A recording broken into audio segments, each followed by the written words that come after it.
Here's the feelfulness book, hot off the press.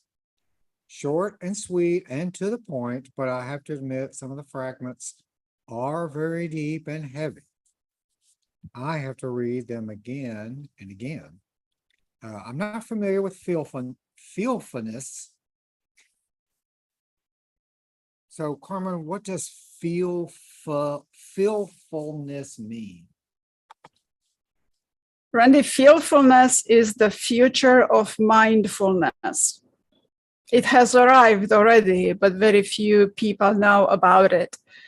Most mindfulness teachers say feel the feeling, because feeling the feeling, you will achieve your outcome.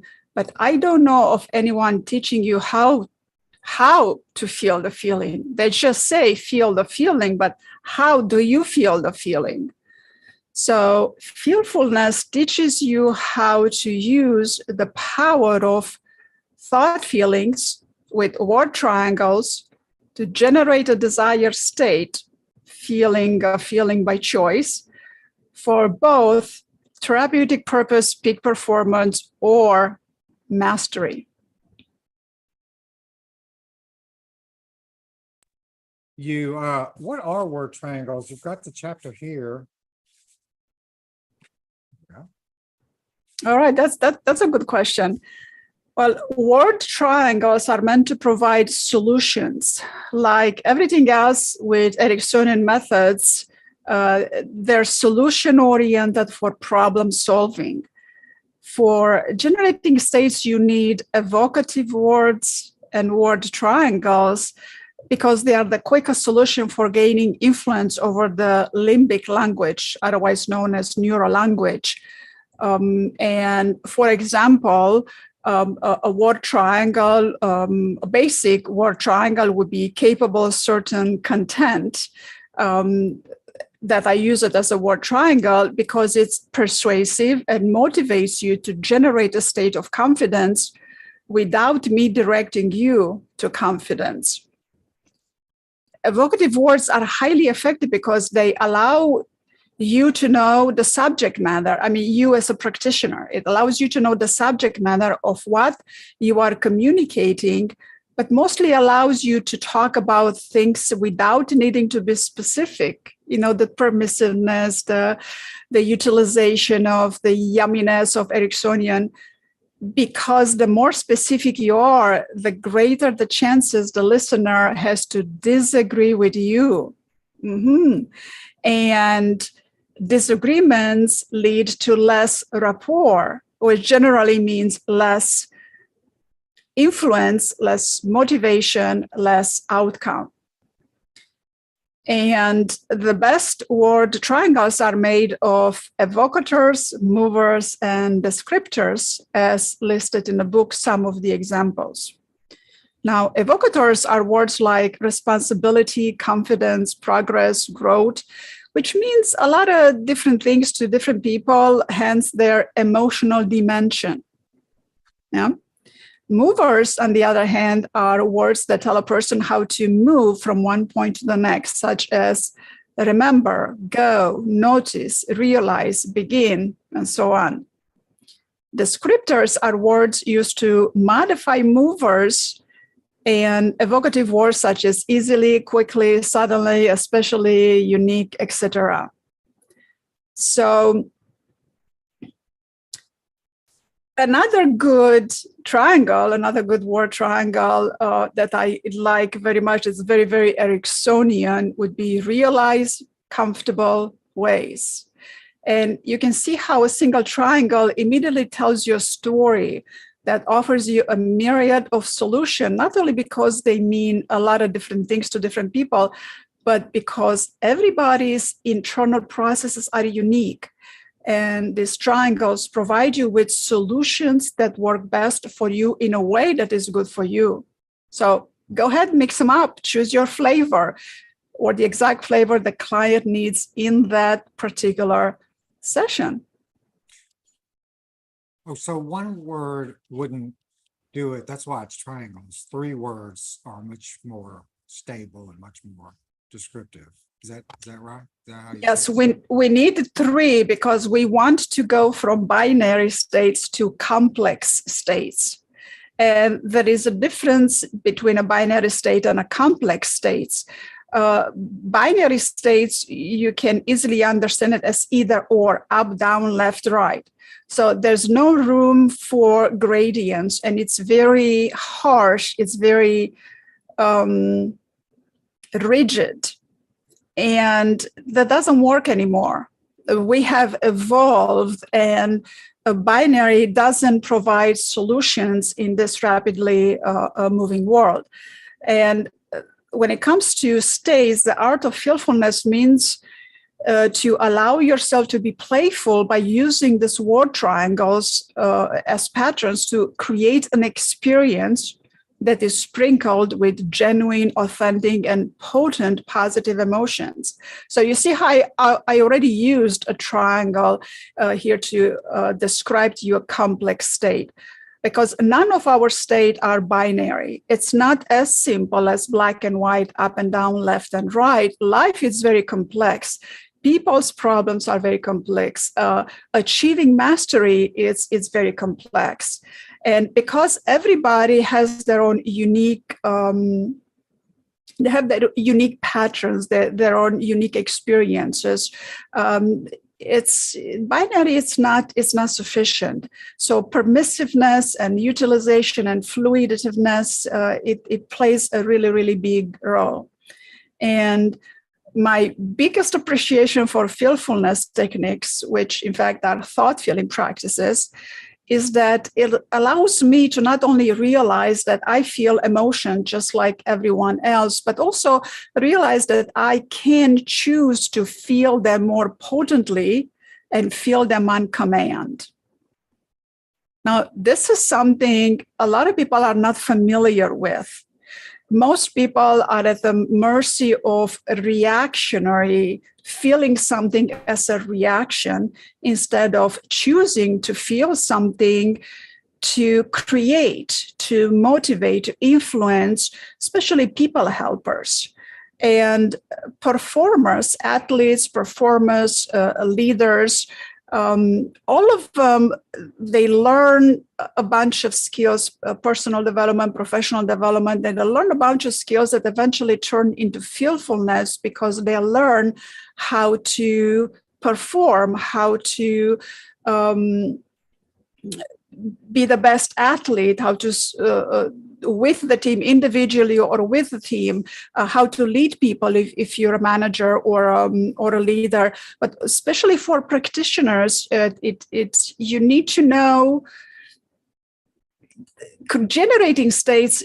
It would be the most beneficial for a practitioner to learn how to use the word triangles to achieve, to come to an outcome rather quickly for the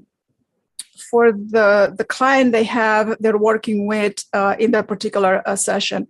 And this is quite amazing to be able to generate a state, to be able to generate a complex state and to be able to transfer it to your client or to your group of people is quite amazing, because most people are not even capable of understanding what they feel. Most people are not capable of mindfulness. They're not capable of directing their stream of thoughts to where the thoughts need to go for it to create an achievable outcome. They're just at the whim of their emotion. They're just in stimulus react mode, period. Most people are just in stimulus react mode. But we know that stimulus doesn't always and in a react mode, it can end in individual reaction, stimulus individual reaction. And this is where word triangles, because they're evocative, are going to stimulate an individual reaction for the client, because they're evocative and they have their own patterns and experiences for them to add meaning to it. And therefore, it's going to provide them with solutions that are best for them in a way that's good for them. So now that, well, when we begin to practice fearfulness, that doesn't mean that you will have complete emotional control over yourself, right? Will you? Will you not? Well, I don't know. So try it on and let me know how it goes. And I might just direct you into an unexpected perspective you might just have missed. Yeah, I think the word triangles is a very, very, very interesting and useful part of the book. Excuse me, I really enjoyed reading that part for sure. There's the when you're talking about generating states, like let's see, there was a part generating states, and you talked about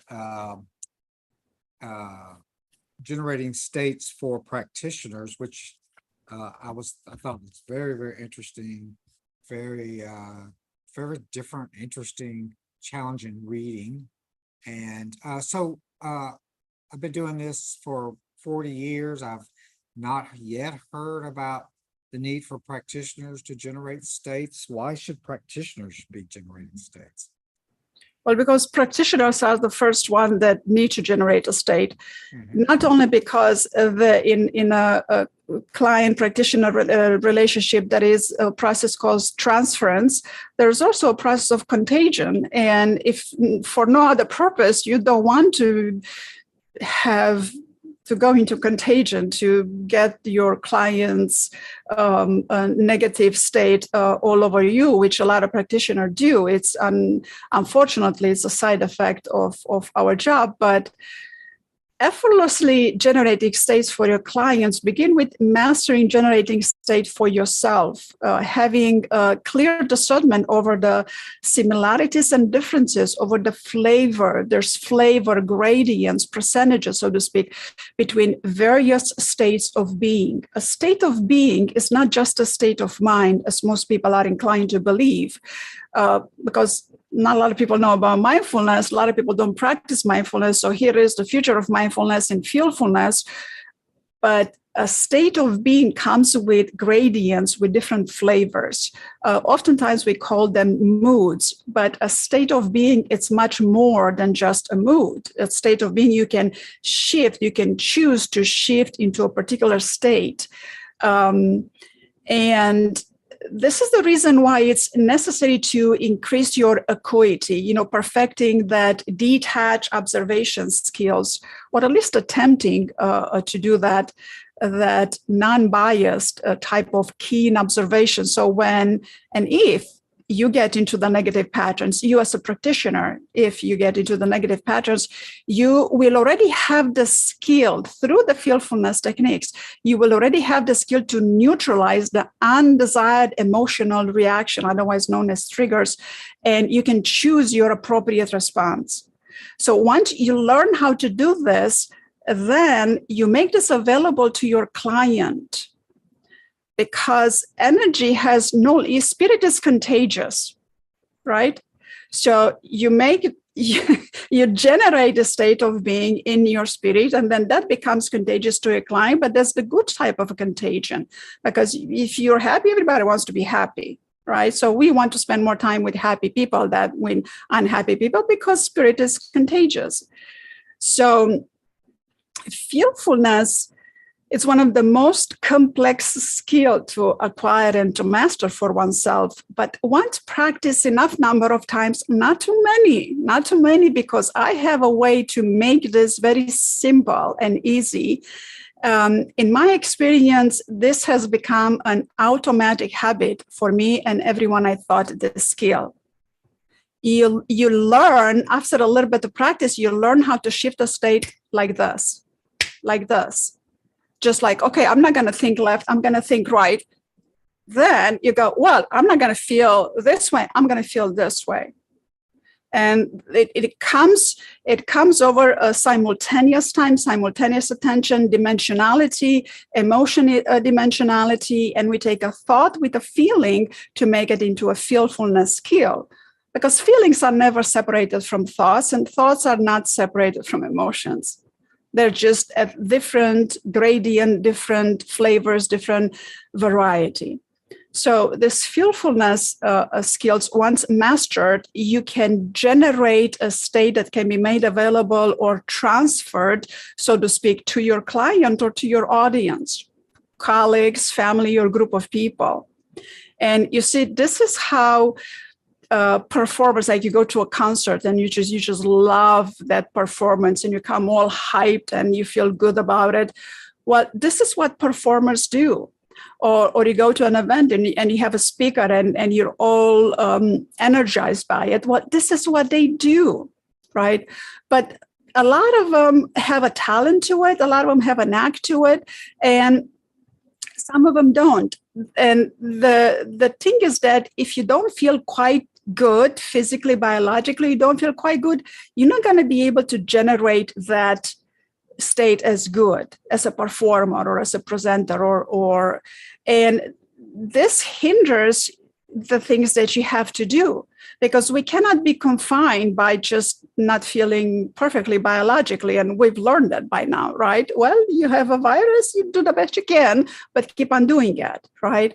So here are these techniques that are going to teach you how to generate that state where you're there performing and where you are there to transfer the state to a client or to an audience, to a group or individual, one by one, or to a group, even though you don't feel good, even though there might be some triggers, stay away from triggers, even though you don't feel perfectly fine physically because you might be running a cold or, who knows, you might just be tired. Or maybe you're just going through experiencing some loss that you don't feel like smiling 100%. All of these are normal states of being, and they don't limit your performance. They don't limit your giving. And I found ways that are quick, they're rather playful ways, but they're playful. And when I'm teaching these techniques, I have you go through the techniques several times because I want this to register into your muscle memory, neuroplasticity. So we practice this a few times and then it registers into your autopilot, and then all of a sudden you're just gonna know and you're gonna forget what you knew how to do that from. You practice what specifically? I mean, what do you teach specifically to practice that, in other words? Well, the teaching you, there's several steps in learning how to generate a state to make it available for others. Everybody wants to say this, like, yeah, I want to learn how to make it available for others. We already do that, but we're not quite aware of it. And we are still in stimulus response mode. But if I am to take a binary state into a complex state, for example, if I am to a binary state would be confident versus doubtful. It's either or, up and down, left and right, right?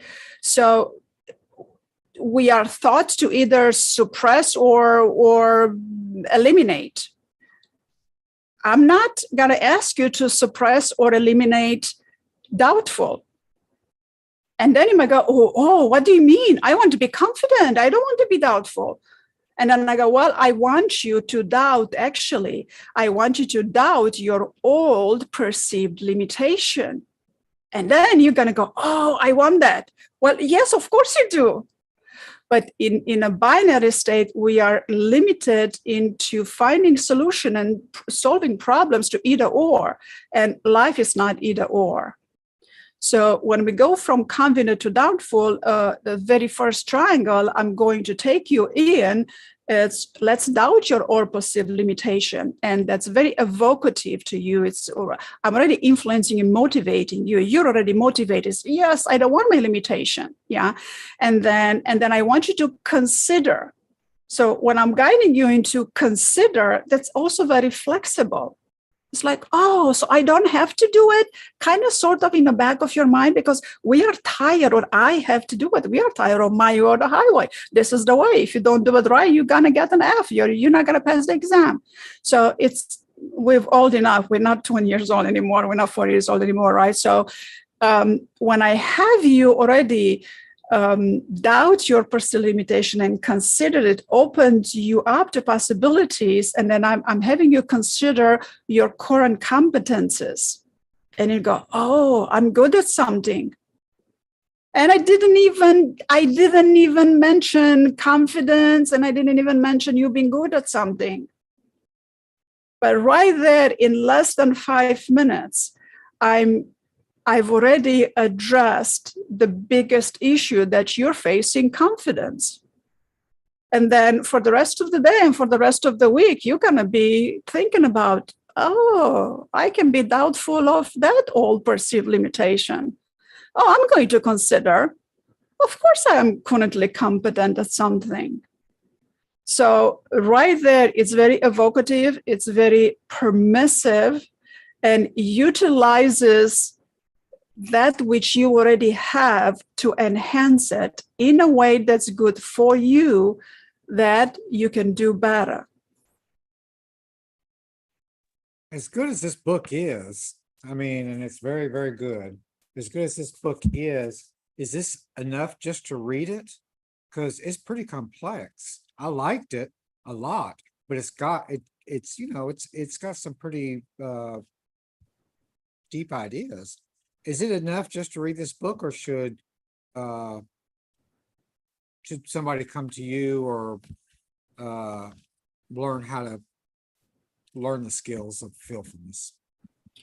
Well, I would encourage everybody to come and learn the skills. This goes in several different levels, and everybody can take as little or as much as they want. But time is of concern for everybody. And if they begin with reading the book, Fearfulness, then they're at a good start, right? And this fearfulness doesn't replace anything you've done and you've learned and you've practiced by now. It adds to it, and it's, for example, something that people are not familiar with is different layers of thought. How do you know when you are thinking with a larger perspective, and how many layers? I mean, there's value thinking, values, layers of thinking, but then there's layers of thought that you want to go deep, which is actually not deep, it's rather wide. So I'm identifying it in a book, and I find that a lot of people are fascinated by this layer of thought, in addition to everything else, up until they begin to learn the skills. So I teach these skills one-on-one, and I also teach them in small groups. And I also make this available online for on-demand classes for people that want to take it on demand when they have time, if they don't have time to show up when I am live. And even for that, when it goes on demand, I make myself available at least once a month to go over Q&A and work with individuals' unique patterns. One of my specialty is reading people's processes. Everybody has their own processes, their patterns to their processes, and I'm gifted with recognizing this in people rather quickly. And then I take this information and I help them through their processes.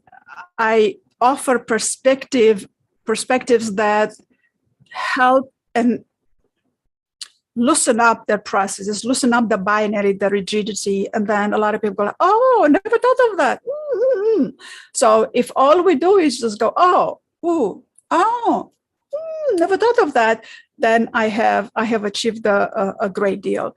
Because a lot of the things, there's a lot of seeds in here.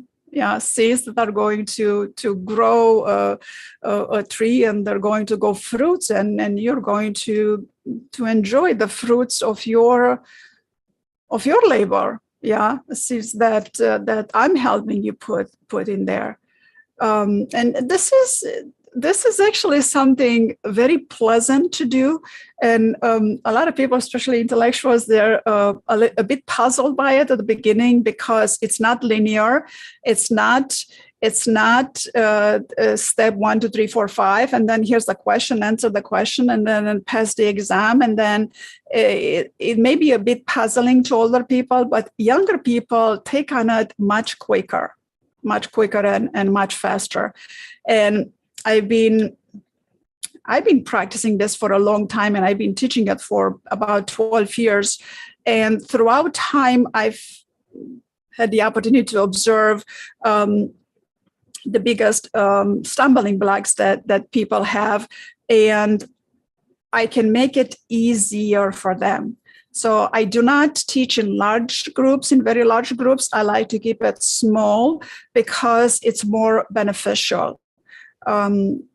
A lot of people like to be famous and have thousands of people on a webinar, seminar. That's not my intent. I am fully invested in you acquiring the skills. And through this process, even either one-on-one or the small group, we have to have time for that connection. I need time to study your processes and recognize which of your processes are not that they're not clear, because they are clear, but maybe they're over there in the background, you're not prioritizing them. And then if I bring that to your awareness, then you go, oh, of course I can do that. So you cannot do this in large group of people. So smaller groups, one-on-one and smaller groups. And groups are very beneficial because a lot of miracles happen in a group. Because when you have workshops like this in a group, when somebody asks a question, everybody gets an answer.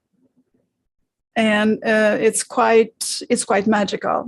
So it usually takes about 2 hours a week, and then a little bit of practice on your own time. It's not time consuming because it's pleasant. I make it pleasant, and some people can't get enough of it. What's the name of the website that you? I don't think you mentioned the website for somebody to go to for the on-demand stuff. Yeah, the website would be feelfulness.org. Yeah, just the name of the book, .org. It's not .com, it's .org. And that's my other website, and they can find a little bit of more information and something that they can tie feelfulness into right nowadays is pretty much emotional intelligence. Emotional intelligence, it's an umbrella that encompasses many skills. So feelfulness, you're going to learn applied emotional intelligence, at least applied emotional intelligence, and more. And through the process of acquiring this techniques, one of the first few things that we need to touch up on is attentional and observational skills. Especially nowadays, we are bombarded with information. It's become so hard for us to tend to all of the information that's coming at us. It's just all kinds of emails and handheld devices and notification, and you have to give 10 answers in 3 seconds. Well, a human is not capable of that. Right? And the human brain can process about 24, 30 frames per second. A computer processes a few billions frames per second. But we are at the process in the evolutionary, whatever we evolve, because planet is going to a lot of turmoil right now. But as we have evolved, for us to process at 24, 30 frames per second, we cannot keep up. So we need to process at 60 frames per second. But the way to do that, we cannot do that in binary mode. And nobody's teaching us these skills. I happened to stumble upon this skills of allocating attentional resources with gradients of, with flavors and gradients and percentage, and having something that I call simultaneous time. In simultaneous time, you can observe multiple events, but you don't have to allocate all of your attentional resources to all of the events. You can be aware of several events happening at the same time. You have 10 emails, you have to give an answer in 3 seconds. You can be aware of all of them and quickly learn. After you learn the skills, you'll learn, well, first, not to be overwhelmed, yeah, and then how to prioritize quickly. And this needs to happen quickly. If we need our brain to process at 60 frames per second, all of this needs to happen quickly. And for something to happen quickly, needs to be an automatic habit.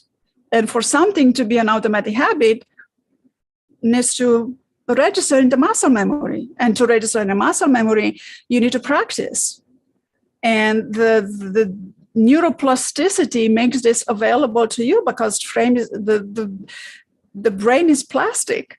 Yeah, the brain is the brain, and your mind is not the brain. Your mind is a tool that your brain uses to distinguish between similarities and differences. So as we, through the fearfulness, to acquire the capacity to process 60 frames per second, meaning thoughts, right? It's thoughts and emotions. You will, you learn how to allocate attentional resources with what's in front of you and worry less about what's in the future or worry about whether it was done good in the past.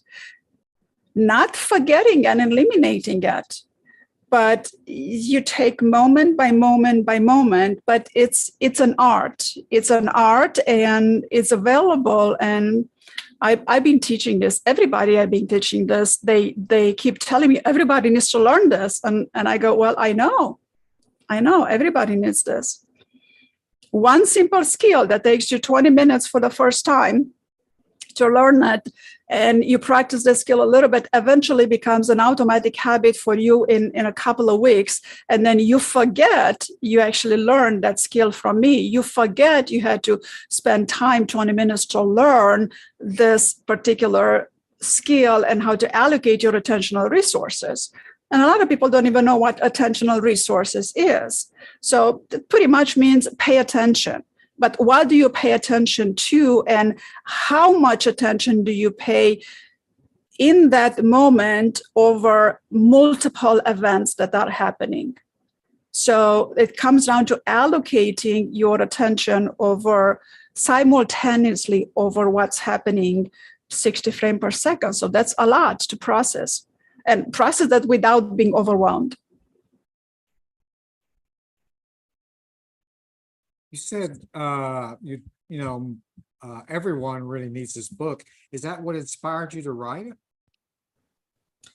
Yes, because I started teaching these techniques to some people, and when I saw this is many years ago, and when I saw their growth, I mean, they leaped, they didn't grow, they leaped, right? Everybody told me, everybody needs this. And it's like, I know everybody needs this. But I am not about to take the route of becoming what it takes to become, I'm not going to go that route now. So I've been teaching this to people that are interested, and I am available to teach the skills to people that are interested. And this goes in levels. It goes in levels and in layers, and you can go at your own time. So right now I'm making the levels being 8 weeks at a time to begin with. So 8 weeks, you spend about 2 hours a week. For 8 weeks, you're going to learn a lot. Because I take complex concepts and make them simpler for you to absorb and digest. And this book, Fearfulness, It's been waiting to be written for a long time. And when I first started to write, to author my books, I started in 2013, 2014. I came up with the problem solving first, with creating ebooks as a problem solving, because I figured that's more beneficial for people. It's more beneficial for the reader to have their problem solved, as opposed to me presenting the concept. But it's been waiting on a back burner for me, and it's time for it to be out. More and more people are familiar with mindfulness. A lot of people embrace it, especially the medical community embraces mindfulness too. Back in 2014, 2013, I wasn't aware of a lot of people embracing mindfulness, but at least by now they at least know what it is. So fearfulness is what follows after mindfulness. There's been some criticism about mindfulness in the sense that it's become so commercialized that it's now a prescription, and now it's something that it's a cottage industry that people can, is a fix all for everything. Okay, well, it can be, it can be, but what mindfulness teaches you to quiet your mind and direct your stream of thoughts. So it takes effort to do that, right? So with fearfulness, I'm going to teach you indirectly how to quiet your mind and direct your stream of thoughts. Because I'm going to start with playful skills and playful techniques. And it's much easier to quiet your thoughts if I occupy your thoughts with something that is evocative and that is conceptual, right? If you go about quieting your mind just like that in meditation, a lot of people are not capable of doing that. They have just too many thoughts running around. So here I have layers of thoughts, and I am describing what layer of thought are you in when you have thoughts running around. So even that definition helps a lot. But at the beginning, when we begin the skills, I present a lot of concepts and a little bit of science of how the brain works and how the mind works and how nutrients are important to the brain. For example, oxygen. Why is oxygen so important? Well, it's very important if you want to think properly and feel good. And then we begin with playful techniques. I occupy your thoughts with something simple but very specific, and something interesting happens. You still have thoughts. You're thinking more precisely, quite maybe a little bit concentrating, but you're doing it in a playful manner at the beginning. This is not the mindfulness. And then all of a sudden, in 20 minutes, you find yourself like you've rested for 2 weeks. It's amazing. It's absolutely mind-boggling, amazing. And I am able to make this easier for you because through the word triangles are at the heart of this. Because the word triangles are evocative, they're going to influence and motivate you in a way that's good for you, in a way that it works with your processes, right? And then your processes are going to automatically adjust in a way that's good for you. Because we're tired by now with either or. This is the way to do it, and if you don't do it this way, then you got it wrong. And how we had enough of that. So dimensionality is here already. People are experiencing it. They're expressing it. They're talking about states.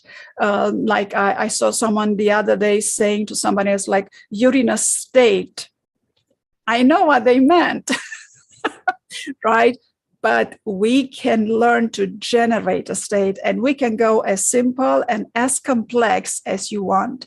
But we're going to begin with word triangles, and then we're going to go with 4 words, then with 5 words, then with more of this. And it's playful. It's very enlightening. It adds a lot of clarity, and it solves a lot of problems. It's very therapeutic in a sense. Yeah, I think you explain it really nice in the book, and it's very, very helpful. You're right. What did you learn for yourself when you were writing this book? That it was quite that's interesting, right? Because there is all of this knowledge that you want to grab from this knowledge and put it into a book and make this available to the readers. But what I learned in writing this book and my other books is that I need to be more specific to give more examples. And that is a bit troublesome because I am stepping out of binary. Binary learning, linear learning comes with a lot of examples and a lot of specificity. And because I'm adding permissiveness and utilization and fluidity and resilience and all that, that doesn't come with a lot of examples. And so I've learned to be more specific and give examples that are general, that everybody can relate to, because this way the concepts are easier to understand, because they're evocative, and it can mean different things to different people, because everybody has their own unique set of life experiences. So you learned that it helps to give specific and to give examples. And yeah, I think the examples in the book are very helpful, actually. So I'm glad that you chose to go that way. I think they're very specific.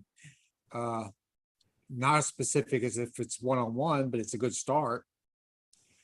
And then what surprised you the most when you wrote the book? Yes, that's interesting to say, but I'm going to address the specificity first. If you need more specificity in this book, it's more conceptual. And here I'm giving you an example of how to generate a state very shortly, very quickly. Why? Because in the first book, Creating Ease at Life, I have gone over and presented to you 6 different states. I'm walking you slowly, step by step, in writing and in audio, on how to generate a state, right? And it's written in a very simple format. And don't let simple mislead you to insignificant, because no way. Some of the most simple things in life are highly significant, like the act of breathing. Yeah, breathing is very simple for most people. Not for everybody, but for most people. Yeah, it's automatic. You don't exert effort to breathe, right? So, but it's very significant, right? So there is an example over here on how to generate the states, and I go through it rather quickly, because fearfulness is more conceptual, but Creating Ease will provide you with more details and more examples and more how to do this and how to do this. And here's an example. And here's the most important state that you could ever, if you like in Creating Ease, I'm presenting 5 basic states that, if these are the only 5 states that you learn to generate and learn to practice and be that at all times, everything else follows. Because there are basic needs that everybody has. They have basic needs. And as humans, communities, city, countries, cultures, we all have similar needs as generating states. So it took me a while to ponder upon what would be the most common, familiar, basic, and most needed states when I came up with Creating Ease. So that's what I did there in Creating Ease. It's available in written form and audio. Not audio book, but the thought filling practices are available in audio form. And fearfulness book, it's also on my website. I made available a few fearfulness practices. I believe I have like 3 or 4 techniques. Like if you get the book from my website, you're also going to have access to free 3 or 4 thought filling practices. And the other question, what surprised me most when I wrote the books, they were my beta readers, the beta readers' reactions and great questions. They had great questions, just like you have great questions now. And their reactions, well, was mostly their reactions, not as much as their questions, because sometimes people don't know what to ask. Because sometimes I present things that are so simple, like, here's the solution. And then a lot of people kind of pause. It's like, oh, I have the solution? Well, yeah. Well, I've been looking for it 30 years. Well, here it is, right? So mostly the reader's reaction helped me come up with writing down some of the example, which are harder to do in general terms, because when I'm face-to-face with someone, I know what they need to hear based on their processes. Like I said earlier, everybody has their own internal processes and they have patterns to it. And one of my talents is seeing and recognize these people's processes. It's not this. This is one of the hardest thing to. This is the most important thing when you work with people, when you work with clients. This is what we all need the most. How does someone processes things, right? So it's very unique and very individual. Erickson was very good at that, right? And he became famous for it. So when I'm one-on-one with someone, go ahead. It's Milton Erickson for people who might not know. Milton Erickson, the hypnotist. Excuse me. Yeah, well, yeah, Milton Erickson is the father of Ericksonian hypnotherapy.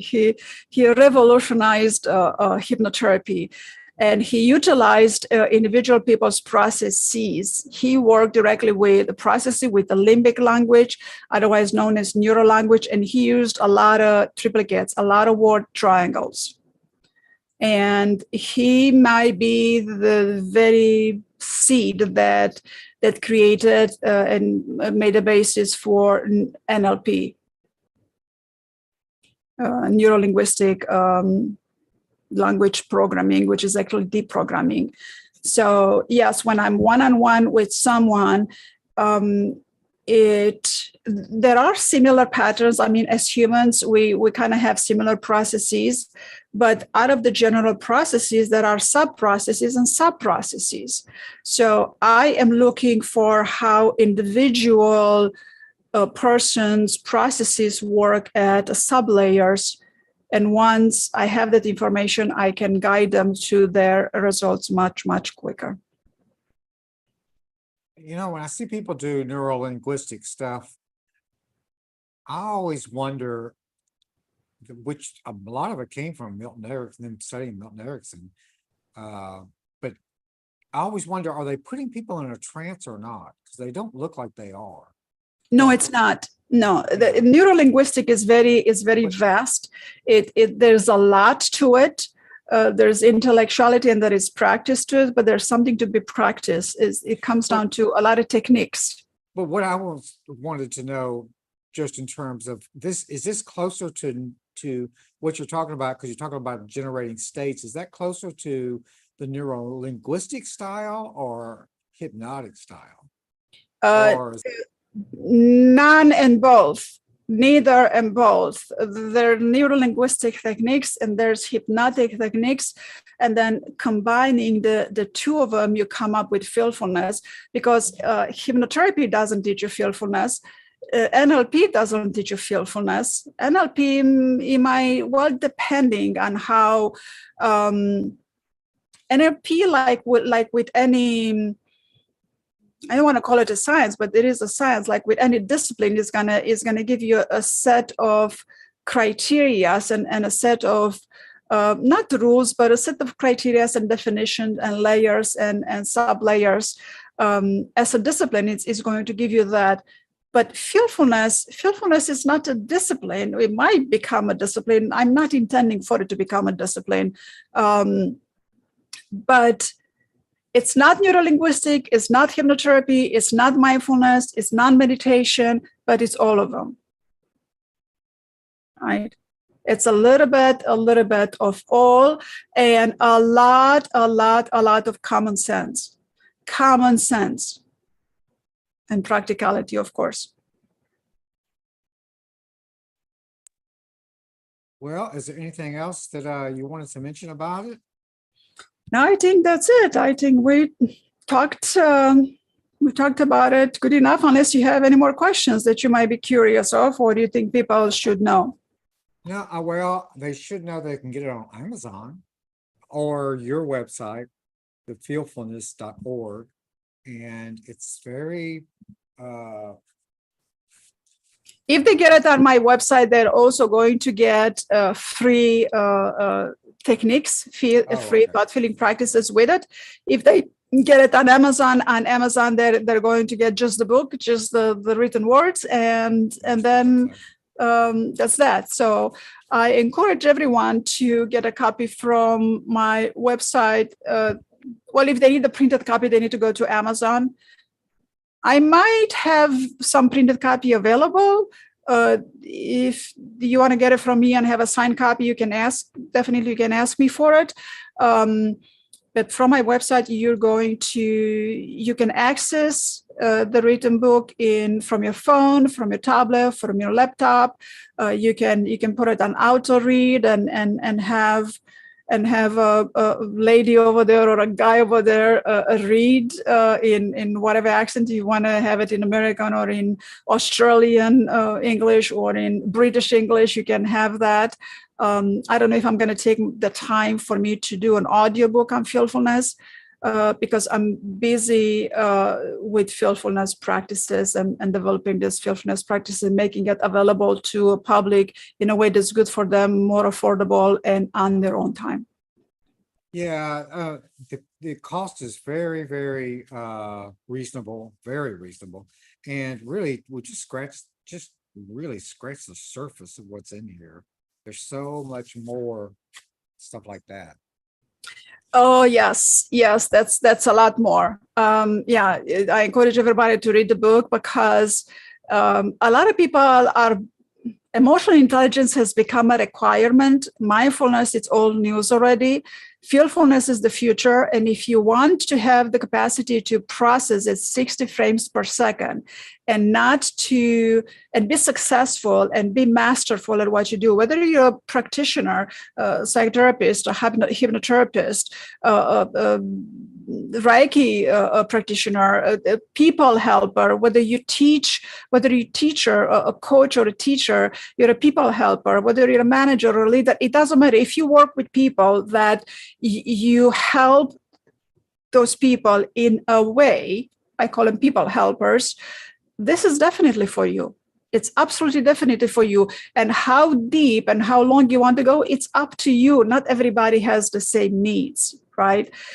But to be able to go quicker, faster, more effective, more productive in a way that's good for you and for them, and to be able to generate a state and make that available to your client, your group of people, that is just something everybody wants to have. This is what we're looking for when we want to come into our mastery. And this is done without you receiving a lot of accolades. It's just you having a good session and a client or the student saying to you, wow, that was really good. Thank you. So that will be your success.